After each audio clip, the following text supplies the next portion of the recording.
Disclaimer: ang kwentong ito ay hango sa tunay na karanasan at paniniwala ng ilan.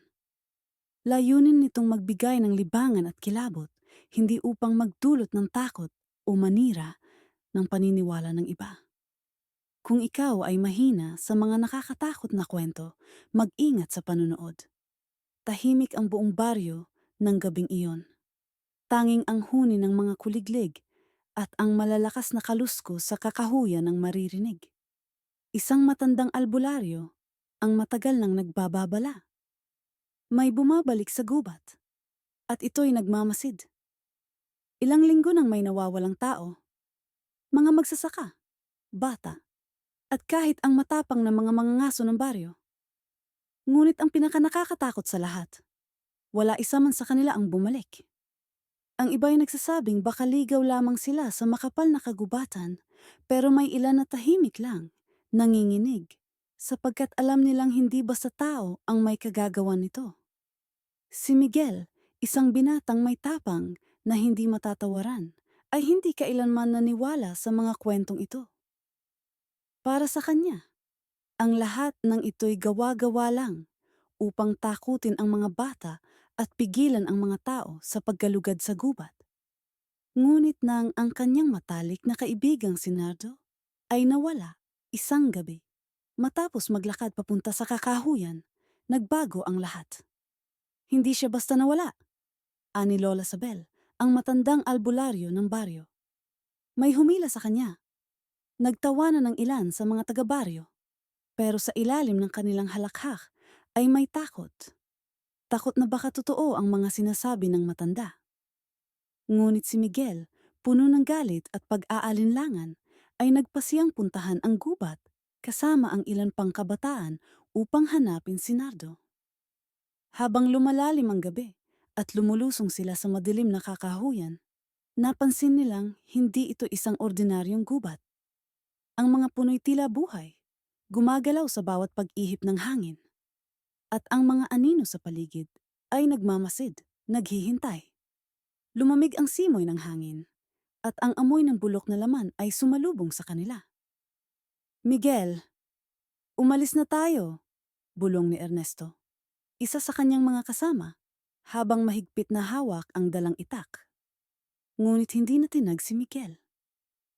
Determinado siyang hanapin si Nardo at patunayan na walang halimaw sa kagubatan. Ngunit sa kalagitnaan ng kanilang paghahanap, nakarinig sila ng mahinang hikbi. Tila isang bata nawawala at umiiyak sa dilim. Sumunod sila sa tunog, palapit ng palapit, hanggang sa makita nila ang isang batang babae, duguan, ang suot at nanginginig sa ilalim ng isang malaking puno. "Anong ginagawa mo rito, iha?" tanong ni Miguel, lumalapit ng dahan-dahan. Ngunit nang tumingala ang bata at tumama ang liwanag ng kanilang dalang lampara sa kanyang mukha, halos mapatili si Ernesto at ang iba pa. Ang mata ng bata ay mapupula, ang kanyang bibig ay may tumutulong dugo, at ang kanyang ngipin, hindi pangkaraniwang ngipin ng tao. Biglang napalibutan ng malalaking anino ang paligid. May gumagalaw sa itaas ng mga puno, mga matang nagliliwanag sa dilim. Ang mga anino'y dahan-dahang lumalapit. Humuhuni ng tunog na hindi pangkaraniwan. Tunog ng isang nilalang na matagal ng gutom. "Miguel, tumakbo tayo," bulong ni Ernesto. Nanginginig ang boses. Ngunit huli na, isang matinis na halakhak ang pumuno sa buong kagubatan. At kasabay nito, nagdilim ang lahat. Ano ang naghihintay sa kanila sa madilim na kakahuyan? Makakaligtas ba sila o sila ang susunod na mawawala sa gubat ng aswang? Si Miguel, isang binatang may tapang na hindi matatawaran, ay hindi kailanman naniwala sa mga kwentong ito. Para sa kanya, ang lahat ng ito'y gawa-gawa lang upang takutin ang mga bata at pigilan ang mga tao sa paggalugad sa gubat. Ngunit nang ang kanyang matalik na kaibigang si Nardo ay nawala isang gabi, matapos maglakad papunta sa kakahuyan, nagbago ang lahat. Hindi siya basta nawala, ani Lola Sabel. ang matandang albularyo ng baryo. May humila sa kanya. Nagtawanan ng ilan sa mga taga-baryo. Pero sa ilalim ng kanilang halakhak ay may takot. Takot na baka totoo ang mga sinasabi ng matanda. Ngunit si Miguel, puno ng galit at pag-aalinlangan, ay nagpasyang puntahan ang gubat kasama ang ilan pang kabataan upang hanapin si Nardo. Habang lumalalim ang gabi at lumulusong sila sa madilim na kakahuyan, napansin nilang hindi ito isang ordinaryong gubat. Ang mga puno'y tila buhay, gumagalaw sa bawat pag-ihip ng hangin, at ang mga anino sa paligid ay nagmamasid, naghihintay. Lumamig ang simoy ng hangin at ang amoy ng bulok na laman ay sumalubong sa kanila. Miguel, umalis na tayo, bulong ni Ernesto, isa sa kanyang mga kasama, habang mahigpit na hawak ang dalang itak. Ngunit hindi natinag si Miguel. Determinado siyang hanapin si Nardo at patunayan na walang halimaw sa kagubatan. Ngunit sa kalagitnaan ng kanilang paghahanap, nakarinig sila ng mahinang hikbi. Tila isang bata, nawawala at umiiyak sa dilim. Sumunod sila sa tunog, palapit ng palapit, hanggang sa makita nila ang isang batang babae, duguan ang suot, at nanginginig sa ilalim ng isang malaking puno. Anong ginagawa mo rito, iha? Tanong ni Miguel, lumalapit ng dahan-dahan. Ngunit nang tumingala ang bata at tumama ang liwanag ng kanilang dalang lampara sa kanyang mukha, halos mapatili si Ernesto at ang iba pa. Ang mata ng bata ay mapupula. Ang kanyang bibig ay may tumutulong dugo. At ang kanyang ngipin, hindi pangkaraniwang ngipin ng tao. Biglang napalibutan ng malalaking anino ang paligid. May gumagalaw sa itaas ng mga puno, mga matang nagliliwanag sa dilim. Ang mga anino'y dahan-dahang lumalapit, humuhuni ng tunog na hindi pangkaraniwan. Tunog ng isang nilalang na matagal ng gutom. Miguel! Tumakbo tayo! Bulong ni Ernesto, nanginginig ang boses. Ngunit huli na. Isang matinis na halakhak ang pumuno sa buong kagubatan. At kasabay nito, nagdilim ang lahat. Nagising si Miguel sa malamig at matigas na lupa. Madilim pa rin ang paligid, ngunit may malamlam na ilaw mula sa lumang gaserang nakasabit sa sanga ng isang patay na puno. Mahinang umuungol si Ernesto sa tabi niya. May sugat sa braso, habang ang iba nilang kasama ay nawawala. Teka, nasaan sina Pedro at Lito? Tanong ni Miguel. Pilit na bumabangon kahit nanginginig ang kanyang tuhod. Walang sumagot. Sa halip, isang malamig na ihip ng hangin ang dumaan, kasabay ng aninong gumapang sa lupa. Sa sulok ng kanyang mata, may nakita siyang gumagalaw sa dilim. Parang paa ng isang tao, pero mahaba ang kuko at tila may sugat na naglalaway ng itim na likido. Huwag kang gagalaw, bulong ni Ernesto, mahigpit ang hawak sa itak. Mula sa kadiliman, lumabas ang isang nilalang. Hindi ito basta tao. Matangkad ito, payat ngunit matigas ang pangangatawan at ang balat nito'y parang tuyong kahoy. Ang mata nito'y puro itim at ang bibig ay nakangiti ng malapad. Naglalantad ng matutulis at mahahabang pangil. Napaatras si Miguel, nanginginig. Hindi niya alam kung totoo ba ang nakikita niya o isang masamang panaginip lamang. Ngunit nang lumapit ang nilalang at naamoy niya ang nakasusulasok nitong hininga, isang halimuyak ng dugo at nabubulok na laman. Napagtanto niyang wala na siyang matatakbuhan. Si Nardo? Asan si Nardo? Halos pasigaw niyang tanong. Ang halimaw ay bahagyang tumagilid, waring nagtataka. Pagkatapos ay tumuro ito sa isang direksyon. Sa likod ng isang punong may mga nakasabit na kalansay. Isa sa mga bungo ay may nakakabit pang punit-punit na damit, isang telang pamilyar kay Miguel. Nanlabo ang kanyang paningin. Hindi maaaring si Nardo iyon. Bago pa siya makakilos, isang matinis na sigaw ang pumunit sa katahimikan. Ang batang babaeng kanilang nakita kanina ay muling lumitaw. Ngunit ngayon, Hindi na ito mukhang bata. Ang maliit niyang katawan ay biglang lumaki. Humaba ang kanyang mga kuko at ang kanyang matay tila nag-apoy sa galit. Tumakbo tayo! Sigaw ni Ernesto. Sabay hatak kay Miguel. Nagsimula silang tumakbo. Hindi alintana ang matutulis na tinik at sanga na humihiwa sa kanilang balat. Sa likod nila, naririnig nila ang mabilis na yapak ng mga nilalang na humahabol sa kanila. Kasama ang halakhak ng batang babae na hindi na mukhang tao. Sa dulo ng kagubatan, nakita nila ang isang lumang kubo nakatirek sa gitna ng malalaking puno. Walang ibang mapuntahan, kaya't pumasok sila at isinara ang pintuan. Tahimik. Wala nang humahabol. Ngunit bakit parang may ibang presensya sa loob ng kubo? Biglang sumindi ang isang ilawan sa loob at sa sulok ng kubo ay may isang matandang nakaupo, nakangiti sa kanila. Matagal ko na kayong hinihintay. Bulong nito. At bago pa nila maintindihan ang kanyang ibig sabihin, biglang nagdilim muli ang paligid. Image prompt. Isang madilim na gubat, may dalawang binatang lalaki, Miguel at Ernesto. Parehong may sugat at mukhang takot na takot. May matangkad na nilalang sa harapan nila. Hindi mukhang tao. May matutulis na pangil at nangingitim na mata. Sa isang puno sa likod, may mga nakasabit na kalansay. Isa rito'y may punit na damit. Sa paligid nila, may batang babae na hindi na mukhang tao. May mahahabang kuko at nagliliyab na mata. Dahan-dahang lumalapit. Tahimik ang buong baryo ng gabing iyon.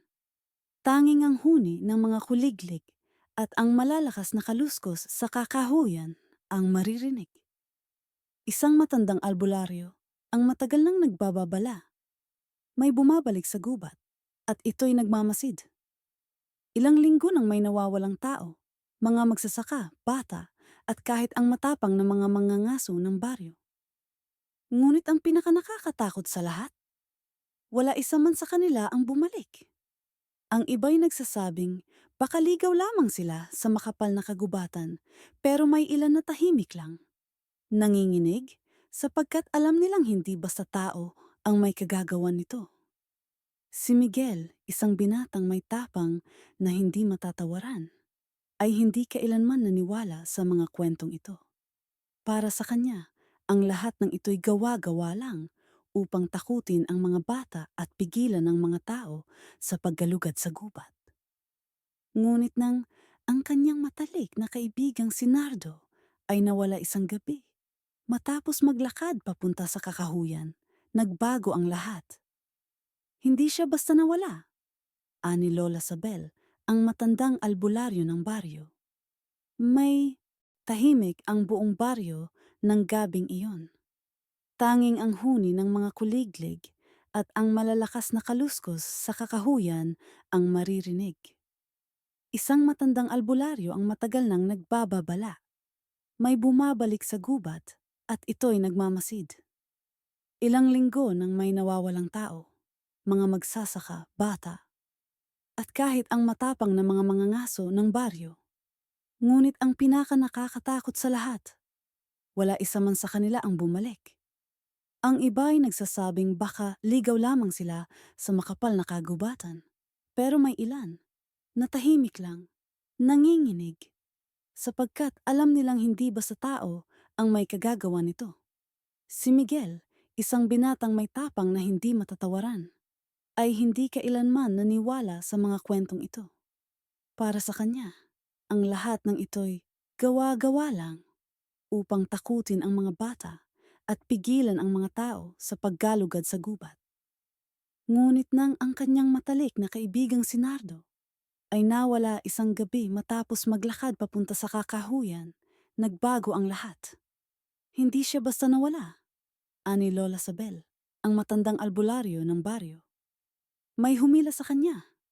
Nagtawanan ang ilan sa mga taga-baryo. Pero sa ilalim ng kanilang halakhak ay may takot. Takot na baka totoo ang mga sinasabi ng matanda. Ngunit si Miguel, puno ng galit at pag-aalinlangan, ay nagpasyang puntahan ang gubat kasama ang ilan pang kabataan upang hanapin si Nardo. Habang lumalalim ang gabi at lumulusong sila sa madilim na kakahuyan, napansin nilang hindi ito isang ordinaryong gubat.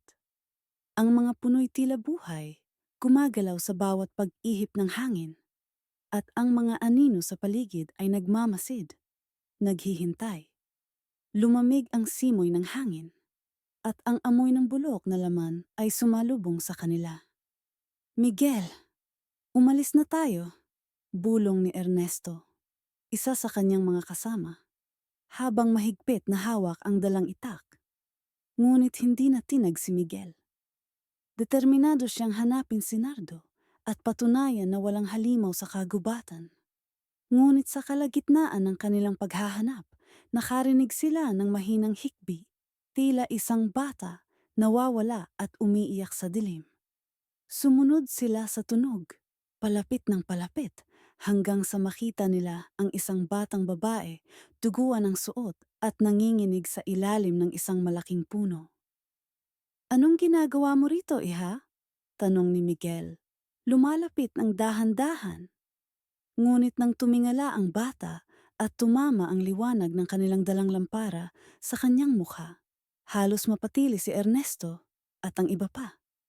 Ang mata ng bata ay mapupula. Ang kanyang bibig ay may tumutulong dugo. At ang kanyang ngipin, hindi pangkaraniwang ngipin ng tao. Biglang napalibutan ng malalaking anino ang paligid. May gumagalaw sa itaas ng mga puno, mga matang nagliliwanag sa dilim. Ang mga anino'y dahan-dahang lumalapit, humuhuni ng tunog na hindi pangkaraniwan. Tunog ng isang nilalang na matagal ng gutom. "Miguel, tumakbo tayo!" bulong ni Ernesto. Nanginginig ang boses. Ngunit huli na. Isang matinis na halakhak ang pumuno sa buong kagubatan. At kasabay nito, nagdilim ang lahat. Nagising si Miguel sa malamig at matigas na lupa.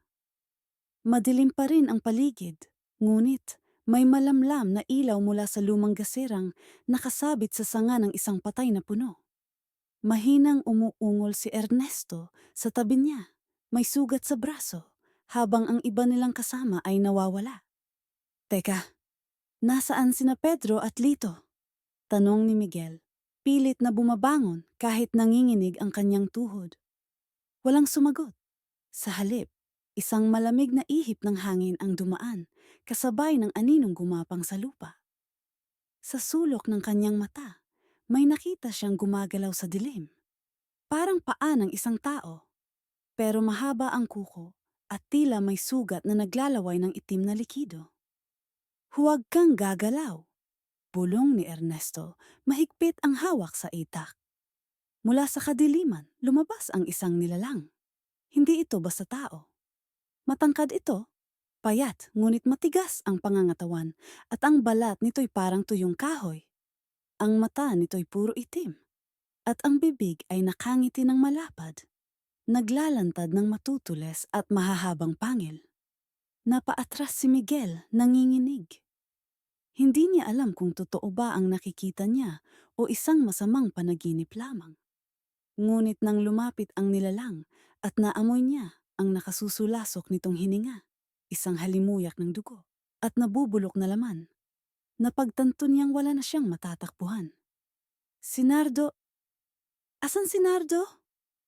Halos pasigaw niyang tanong. Ang halimaw ay bahagyang tumagilid, waring nagtataka. Pagkatapos ay tumuro ito sa isang direksyon. Sa likod ng isang punong may mga nakasabit na kalansay. Isa sa mga bungo ay may nakakabit pang punit-punit na damit, isang telang pamilyar kay Miguel. Nanlabo ang kanyang paningin. Hindi maaring si Nardo iyon. Bago pa siya makakilos, isang matinis na sigaw ang pumunit sa katahimikan. Ang batang babaeng kanilang nakita kanina ay muling lumitaw. Ngunit ngayon, hindi na ito mukhang bata. Ang maliit niyang katawan ay biglang lumaki. Humaba ang kanyang mga kuko at ang kanyang matay tila nag-apoy sa galit. "Tumakbo tayo!" sigaw ni Ernesto, sabay hatak kay Miguel. Nagsimula silang tumakbo. Sa bawat hakbang nila sa makapal na kagubatan, lalong lumalakas ang pakiramdam na may nakamasid sa kanila. Hindi na lang ito basta malamig na hangin o lagaslas ng dahon. May kung anong bagay na sumusunod sa kanila. Tahimik ngunit hindi maitatanggi ang presensya. Minsan, may maririnig silang kaluskos mula sa likuran. Ngunit sa tuwing lilingon sila, wala silang makikita kundi ang dilim na lumalamon sa paligid. Huwag kang titingin sa likod, bulong ni Tatang Isko kay Miguel. Kapag pinansin mo sila, lalo silang lalapit. Lalong bumilis ang tibok ng puso ni Miguel. Ano ang ibig sabihin ni Tatang Isko? Sino ang sila na tinutukoy nito? Naramdaman niyang nanginginig ang kanyang mga kamay. Ngunit pinilit niyang humakbang pa rin. Kasunod ng matanda at ni Ernesto. Nasa unahan nila si Nardo. Ngunit tila nag-iba ang kilos nito. Mas bumibigat ang kanyang hakbang. Parang pinipilit ang sarili na lumakad. At sa isang iglap, huminto ito. Nardo? Mahina ngunit puno ng kaba ang boses ni Miguel. Dahan-dahang lumingon si Nardo. Hindi siya sumagot. Ngunit sa sandaling nasilayan ni Miguel ang mukha nito, napaatras siya. Ang dating maputing mata ng kanyang kaibigan ay unti-unting nagdidilim, para bang may aninong bumabalot sa kanyang mga mata. Ang kanyang bibig ay bahagyang nakabukas, at tila may maitim na usok na lumalabas mula rito. Miguel! Mahina ang tinig ni Nardo. Parang may bumubulong mula sa kailaliman ng kanyang lalamunan. Tulungan mo ako. Napaurong si Miguel. Hindi alam kung lalapitan ba ang kaibigan o tatakbo palayo. Ngunit bago pa siya makagalaw, isang malamig na kamay ang mahigpit na humawak sa kanyang braso. Napalingon siya. Si Ernesto. Nanginginig ito. At ang mga mata ay nakatutok sa kung anong bagay sa likuran nila. Huwag kang gagalaw, mahina nitong sabi. May isang bagay sa likod mo. Mabagal na nilingon ni Miguel ang kanyang balikat. At doon, sa kadiliman, lumitaw ang isang pares ng nanlilisik na pulang mata. Hindi ito mata ng tao. Malalaki ito, kasing liwanag ng nagbabagang uling at unti-unting lumalapit sa kanila. Sa bawat hakbang ng nilalang, naririnig nila ang tunog ng mga butong parang nababali, isang malagim na tunog na bumalot sa katahimikan ng kagubatan. Tumakbo kayo, mariing utos ni Tatang Isko. Ngunit bago pa sila makagalaw, isang nakakabinging sigaw ang pumunit sa ere. Hindi ito sigaw ng tao, kundi isang halinghing ng isang nilalang na hindi dapat umiral sa mundo. Napapikit si Miguel, ramdam ang matinding dagundong ng kanyang puso. Nang muling dumilat, nakita niyang bumagsak si Nardo sa lupa. Hawak ang kanyang ulo. Tila may kung anong bumubulabog sa kanyang isipan. Tinatatawag niya ako? Bulong ni Nardo, nanginginig. Ayokong sumama. Ayokong... At sa isang iglap, tumayo siya ng bigla. Para bang hinatak ng isang hindi nakikitang puwersa. Ang kanyang katawan ay nanigas at ang kanyang ulo ay dahan-dahang tumingala. Tila may nakikita siya sa langit na hindi nakikita ng iba. Isang malagim na ngiti ang lumitaw sa kanyang labi. Nardo, lumaban ka! Sigaw ni Miguel, pilit siyang hinahawakan upang ilayo mula sa anino. Ngunit huli na. Sa isang iglap, nawala si Nardo sa harapan nila. Isang malakas na hangin ang bumalot sa lugar. At ang tanging naiwan ay ang kanyang anino sa lupa. Ngunit ang katawan niya ay wala na roon. Hindi na napigilan ni Miguel ang sarili. Napasigaw siya, ngunit kahit anong lakas ng kanyang boses, wala siyang sagot na natanggap. Tanging ang malamig na katahimikan ng kagubatan ang bumalot sa kanila. Miguel, umalis na tayo rito. Hinawakan siya ni Ernesto sa braso. Pilit siyang hinihila palayo sa lugar na iyon. Hindi na natin siya matutulungan. Hindi natin siya pwedeng iwan. Pumalag si Miguel, ngunit mahigpit ang hawak ni Ernesto. Huli na, hiho. Mahina ngunit matigas ang tinig ni Tatang Isko. Kung gusto mong mabuhay, kailangan nating umalis. Sa huling pagkakataon, tumingin si Miguel sa lugar kung saan nawala si Nardo. Nais niyang tumakbo papunta roon, nais niyang sagipin ang kaibigan. Ngunit sa anino ng puno, may isang figurang nakatayo, nakatitig sa kanila. Isang figura, nakahawig ni Nardo. Ngunit hindi na siya. Napaatras si Miguel. Hindi na niya kinaya. Tumakbo siya, kasabay ni na Ernesto at Tatang Isko, papalabas sa kagubatan. Ngunit kahit anong bilis nila, ramdam niyang may sumusunod pa rin sa kanila. May malamig na hiningang dumadampi sa kanyang batok. May mahinang boses na bumubulong sa kanyang tainga. Miguel. Nang makalabas sila sa kagubatan, bagsak si Miguel sa lupa. Hingal na hingal, nanginginig ang buong katawan. Sa likuran niya, unti-unting naglaho ang madilim na anino ng kagubatan, tila isang bangungot na hindi na niya kailanman nais balikan. Ngunit sa kanyang isip, isang tanong ang hindi niya matakasan. Ano ang nangyari kay Nardo? At babalik pa kaya siya? Mga kaibigan, kung kayo ang nasa sitwasyon ni Miguel, ano ang gagawin ninyo? Iwan ang inyong sagot sa mga komento. At huwag kalimutang mag-like, mag-share, at mag-subscribe para sa susuno. Nanginginig sina Miguel at Ernesto habang nakatayo sa gilid ng bangin. Nakaharap sa mga nilalang na unti-unting lumalapit sa kanila. Ang mga mukha ng dating mga nawawalang kabaryo ay ngayon ay wala ng emosyon, wala ng buhay. Tanging gutom at kasamaan ang makikita sa kanilang mga mata. Huwag kayong gagalaw, bulong ni Ernesto, ngunit ramdam ni Miguel na kahit ano pa ang gawin nila, wala silang ligtas. Ang hangin ay biglang lumamig, at sa isang iglap, parang huminto ang oras. Mula sa gitna ng mga halimaw, isang matangkad at nakatatakot na figura ang lumitaw. Isang babaeng may mahabang buhok na tila itim na usok, at mata na nagliliyab sa dilim. Ang kanyang mga kuko ay mahahaba, at ang kanyang ngiti ay puno ng panunuya. Kayong dalawa? Aniya. Ang kanyang tinig ay parang alingawngaw ng maraming boses, mababa, malamig at nakakatakot. Dapat ay hindi na kayo bumalik. Nagkatinginan sina Miguel at Ernesto. Sino ang babaeng ito?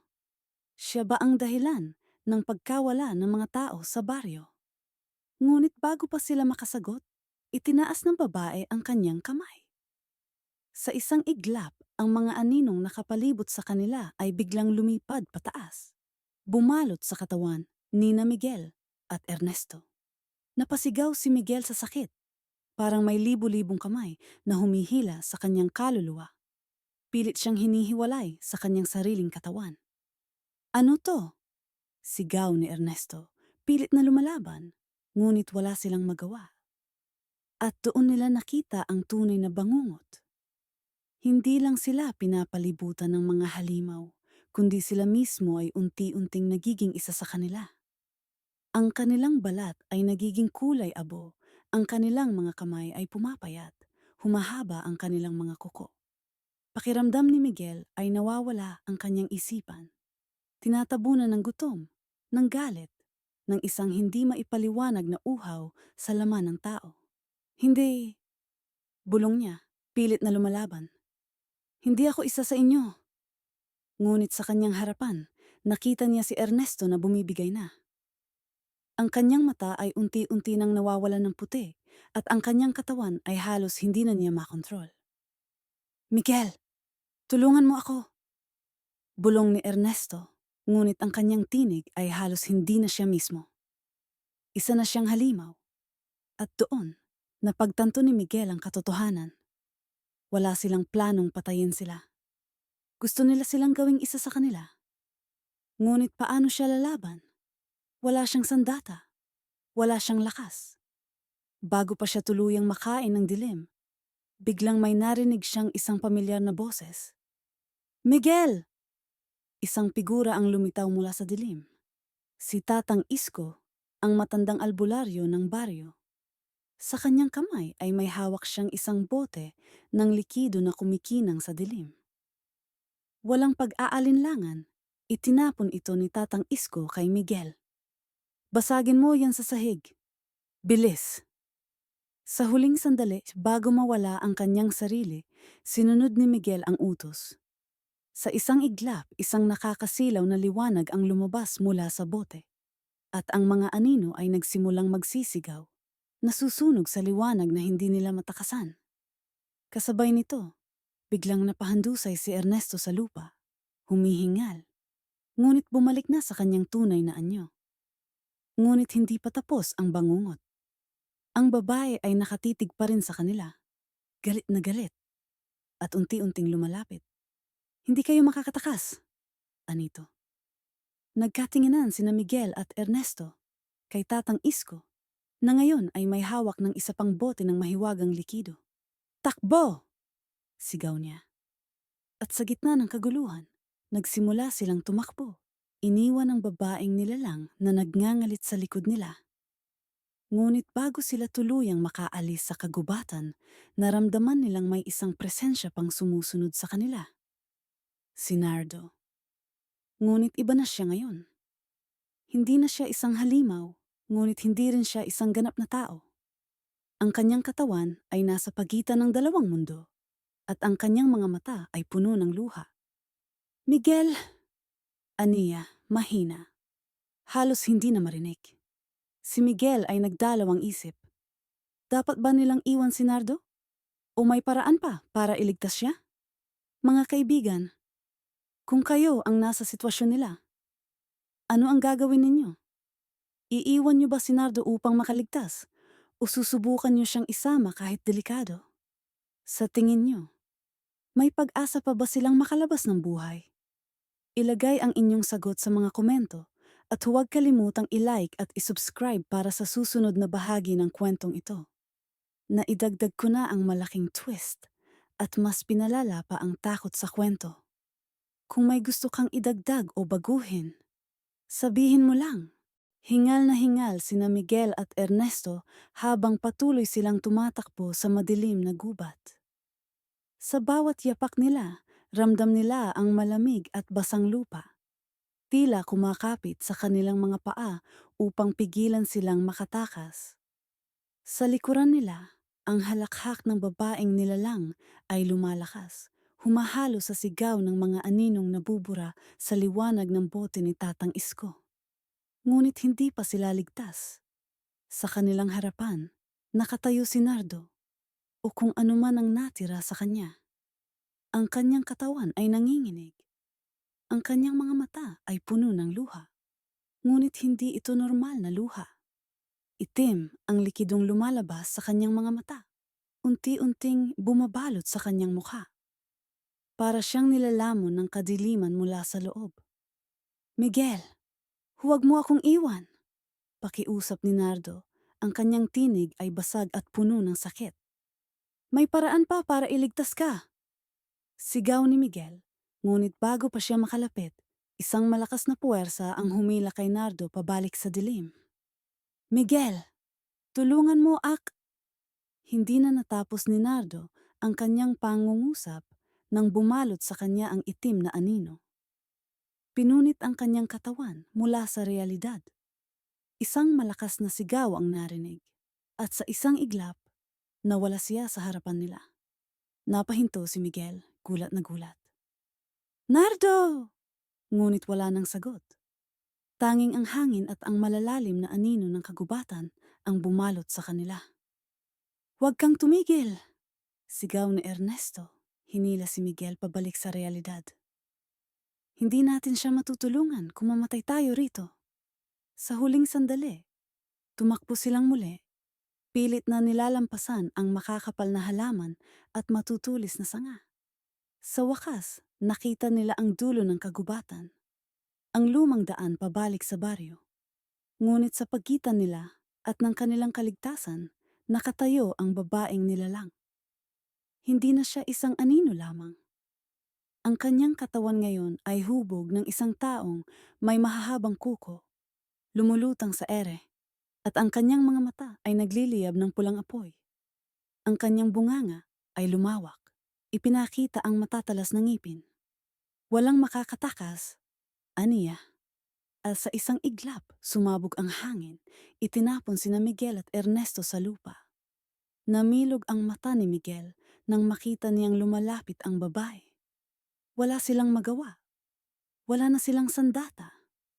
Ang bote ni Tatang Isko ay nabasag na sa lupa at ang liwanag nito ay unti-unting nawawala. Sa oras na dumilim ang lahat, magiging akin kayo. Bulong ng babae habang dahan-dahang itinataas ang kamay. Ngunit sa likuran nito, isang figura ang biglang lumitaw. Si Tatang Isko. Hawak niya ang isang bagay. Isang lumang talisman na gawa sa buto at nakapulupot sa isang pulang sinulid. Tapos na ang paghahari mo dito? Maring sabi ni Tatang Isko bago inihagis ang talisman sa nilalang. Isang nakakabinging hiyaw ang lumabas mula sa babae. Ang kanyang balat ay nagsimulang mabiyak at mula sa mga bitak na ito ay lumabas ang matitingkad na sinag ng liwanag. Sumigaw siya sa galit, pilit na lumalaban. Ngunit unti-unti siyang natutunaw. Bumabalik sa anino hanggang sa tuluyang maglaho. Nagpanting ang tenga ni Miguel sa katahimikan na naiwan matapos ang lahat. Wala nang halakhak. Wala nang anino. Tanging ang humihingal nilang paghinga at ang malamig na ihip ng hangin ang naririnig. Tapos na ba? Tanong ni Ernesto.